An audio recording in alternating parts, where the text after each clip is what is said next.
Hello, नमस्कार. Cooking with वंदनामध्ये आपलं स्वागत आहे. आज आपण उपवासाची बटाट्याची भाजी आणि ताकाची आमटी ही रेसिपी बघणार आहोत.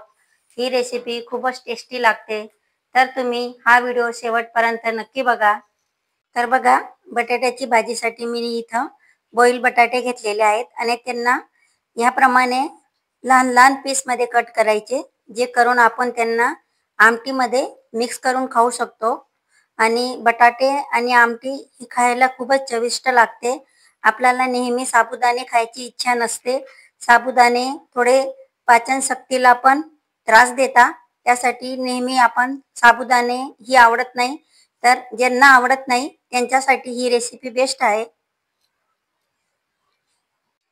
तर बघा, इथं बटाट्याची भाजीसाठी मी एक कढई घेतलेली आहे आणि कढईमध्ये एक पळी असं तेल घातलेलं आहे. तेल व्यवस्थित गरम झालं की थोडंसं जिरं घालायचं आणि थोडं मिरची आणि आलं ठेचा केलेला आहे तो घालायचा. तो व्यवस्थित परतवला गेला की नंतर त्याच्यामध्ये आपण चिरून ठेवलेले बटाटे घालायचे. त्यानंतर बघा, त्यामध्ये लाल मिर्च पावडर घालत आहे, कारण आपल्याला बटाट्याची भाजी थोडी तिखट करायची आहे, जे करून आपण आमटी सोबत खाऊ तर ती खूपच टेस्टी लागते त्यासाठी. आणि चवीप्रमाणे मीठ घाला. त्यांना व्यवस्थित एकजीव करून घ्यायचे. तर ह्याप्रमाणे आपली उपवासाची बटाट्याची भाजी तयार आहे. आता आपण आमटी करून घेऊ. आणि जर तुम्ही कोथिंबीर खात असाल उपवासाला, तर तुम्ही याच्यात कोथिंबीर सुद्धा घालू शकतात. मी उपवासाला कोथिंबीर खात नाही, त्यासाठी याच्यात मी कोथिंबीर घातलेली नाही. तर बघा, इथं आमटीसाठी मी कढई ठेवलेली आहे आणि कढईमध्ये एक पळी असं तेल घातलेलं आहे. तेल व्यवस्थित गरम झालं की नंतर त्यामध्ये थोडंसं जिरं घालायचं आणि जिराला व्यवस्थित फुटू द्यायचं. जिरं व्यवस्थित फुटलं की त्यामध्ये आलं आणि मिरचीचा ठेचा घालायचा आणि त्यात थोडंसं पाणी घालायचं. आता बघा, त्यामध्ये मी दाण्यांचा कूट घालत आहे आणि त्यानंतर बघा, त्यात मी ताक घालत आहे.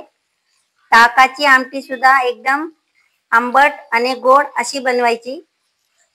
तर तिला गोड बनवण्यासाठी त्यात थोडासा गूळ घालायचा.